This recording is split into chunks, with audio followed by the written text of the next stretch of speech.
दी banking guru YouTube channel में आपका स्वागत है। मैं S K Bhatia, recently retired from State Bank of India as deputy general manager.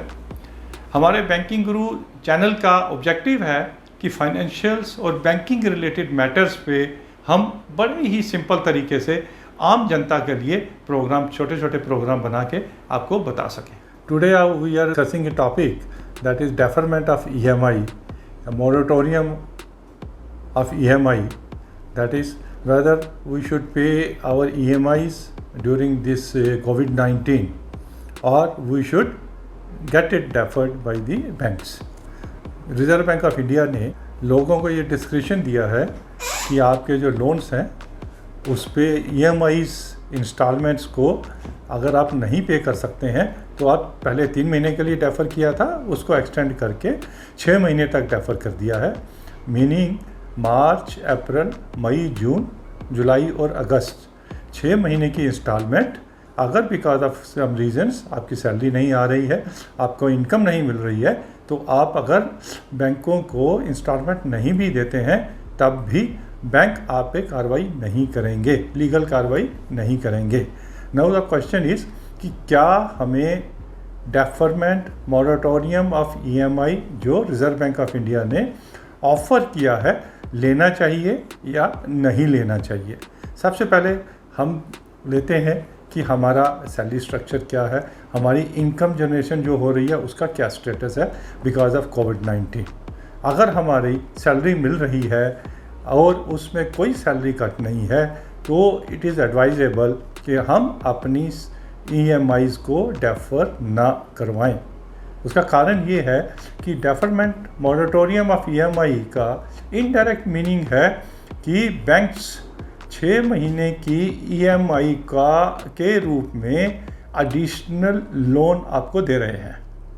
अब एडिशनल लोन दे रहे हैं तो उस पर इंटरेस्ट भी लगेगा, तो it is a cost involved which अगर हमारी इनकम जनरेशन है तो हमें एक एडिशनल कॉस्ट को नहीं बियर करना चाहिए और हमें अपनी EMIs को एज यूजुअल देते रहना चाहिए। Now the second scenario is कि हमारा या तो सैलरी कट हो गया है या हमें जॉब लॉस हो गया है। इन दैट केस हमें, या टेम्पोरेरी जॉब लॉस हुआ है, इन दैट केस हमें अपनी EMIs को देना चाहिए या नहीं देना चाहिए। जब हमारे पास जो हमारा कैश फ्लो है वो डिस्टर्ब हो गया है सैलरी कट की वजह से, टेम्पोरेरी जॉब लॉस की वजह से, तो हमें इसको डेफर करवा लेना चाहिए। हमें ये समझना चाहिए कि बैंक हमें 6 महीने की EMI के बराबर का एडिशनल लोन दे रहा है। अगर हमारा होम लोन है तो समझिए home loan rate of interest के ऊपर एडिशनल हमें लोन मिल रहा है और हमें home loan it is a additional cost to us. हम जानते हैं कि फ्यूचर में हमारा जो सैलरी कट है 1-2 साल के बाद वो सैलरी रिस्टोर हो जाएगी, या अगर हमारा टेम्पोरेरी जॉब लॉस है तो वो भी रिस्टोर हो जाएगा, तो ये हमें अवेल कर लेना चाहिए। अब एक तीसरा एक सिनारियो बनता है कि हमारा जॉब लॉस हो गया, हमें सैलरी भी नहीं मिल रही।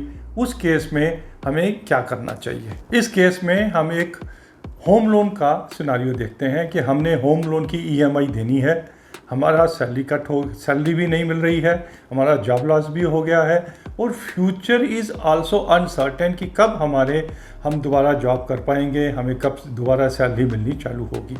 इन दैट केस एक होम लोन की एग्जांपल लेके हम देखते हैं कि हमें क्या करना चाहिए। देखिए, मोस्ट ऑफ द टाइम हम जो फ्लैट परचेज करते हैं या हाउस परचेज करते हैं वो अंडर कंस्ट्रक्शन होता है। अगर हमारी अंडर कंस्ट्रक्शन फ्लैट है और फ्लैट फिर 75% से कम का अंडर कंस्ट्रक्शन है और हमें सैलरी भी नहीं मिल रही है, जॉब भी नहीं है, फ्यूचर इज़ आल्सो अनसर्टेन, तो इट इज़ बेटर कि हम अपने फ्लैट को सेल कर दें ताकि हमें जो बर्डन है, इंटरेस्ट का बर्डन, EMI का बर्डन, वो चुभे ना और हम उसको सेल करते हैं। उसके दो फ़ायदे हैं। एक तो पता नहीं कि बिल्डर भी, क्योंकि कोविड-19 का इफ़ेक्ट बिल्डर पे भी पड़ा है, कितनी देर में बिल्डर उसको कंप्लीट कर पाएगा। नॉर्मल सर्कमस्टांसिस में अगर उसने 4 साल कहा है तो हो नहीं सकता कि वो 4 साल में उसको कंप्लीट करे। हो सकता है 6 साल लगें, 8 साल लगें, सिनेरियो को देखते हुए। बेटर इट इज़ अगर फ्लैट इनकम्प्लीट है और इनकम्प्लीशन 75% से कम है कंप्लीशन, तो बेटर कि हम उसको सेल करते हैं। अब सेल कैसे कर सकते हैं? या तो डायरेक्ट मार्केट सेल कर सकते हैं, 5 या 10% हमें उसकी कॉस्ट से कम मिलेगा, या हमारे एग्रीमेंट में एक क्लॉज रहती है कि हम बिल्डर को ही सरेंडर कर सकते हैं। बिल्डर भी 5 से 10% कट करके उसको एक्सेप्ट कर लेता है, वो उसको दोबारा उसको रीसेल कर सकता है। इसमें बैंकर की भी सहमति चाहिए, बिल्डर की सहमति चाहिए और हमारी सहमति चाहिए। अगर तीनों एग्री करते हैं तो ये डील हो सकती है और हमारा ईएमआई का बर्डन जो है उसमें कम हो सकता है। अगर हम ये नहीं करते हैं और हमारी ईएमआई भी डेफरमेंट के बावजूद भी हमें फ्यूचर में लगता है कि हम नहीं दे पाएंगे, 6 महीने के बाद भी नहीं दे पाएंगे, तो सिनेरियो देखिए क्या होगा कि बैंक हमारी प्रॉपर्टी को एक्वायर कर लेगा, अंडर सरफेसी एक्ट उसको सेल करेगा और फोर्स्ड सेलिंग में 25, 30, 40% का उसमें कट लगेगा और हमारा जो अगर पूरा होम लोन जो है वो उस वैल्यू ऑफ प्रॉपर्टी से कवर भी नहीं हो पाएगा, हमारा मकान भी जाएगा और हम उसके बावजूद भी हमारी बाकी सेविंग्स के ऊपर भी उसका इम्पैक्ट पड़ेगा। अगर हम ये नहीं करते हैं तो हमारा सिबिल स्कोर जो है डिफ़ॉल्ट की वजह से सिबिल स्कोर भी ख़राब हो जाता है और उसका सिबिल स्कोर ख़राब होने का इम्पैक्ट ये रहता है कि फ्यूचर में जब भी कभी हम कहीं से भी कोई भी लोन लेना चाहेंगे तो क्योंकि स्कोर कम रहता है तो उसका रेट ऑफ इंटरेस्ट बढ़ जाता है। हमारी क्रेडिट हिस्ट्री ख़राब होने से रेट ऑफ इंटरेस्ट बढ़ जाता है। सिंपल सी बात है, 700 पॉइंट से ऊपर का हमारा अगर सिबिल स्कोर है तो अलग रेट रहता है, 500 से ऊपर अगर हमारा सिबिल स्कोर है तो थोड़ा सा ज़्यादा रेट रहता है। अगर हमारा 500 से नीचे सिबिल स्कोर रहता है तो हमें लोन नहीं मिल पाता है। अगर लोन मिलता भी है, NBFCs या वो छोटे बैंक अगर लोन देते भी हैं तो वो हाई रेट ऑफ इंटरेस्ट के ऊपर देते हैं। तो अब हम तीसरे सिनेरियो पे आते हैं कि हमारा सैलरी कट भी हो गया, हमारा जॉब लॉस भी हो गया और हमारे फ्यूचर भी अनसर्टेन है, लेकिन हमारा जो फ्लैट है या जो हाउस है वो या तो कंप्लीट हो चुका है और हम उसमें रह रहे हैं, या इनकम्प्लीट है लेकिन 70-80% कंप्लीट हो चुका है। अगर इस सिनेरियो में हमें क्या करना चाहिए?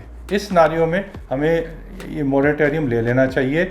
उसके अलावा क्योंकि फ्यूचर अनसर्टेन है, हम दूसरे तरह के लोन बैंकों से ले सकते हैं, जैसे गोल्ड लोन ले सकते हैं अगर हमारे पास गोल्ड पड़ा हुआ है, या अगर कोई और प्रॉपर्टी पड़ी हुई है तो लोन अगेंस्ट प्रॉपर्टी बैंक दे देते हैं, या पर्सनल लोन ले सकते हैं।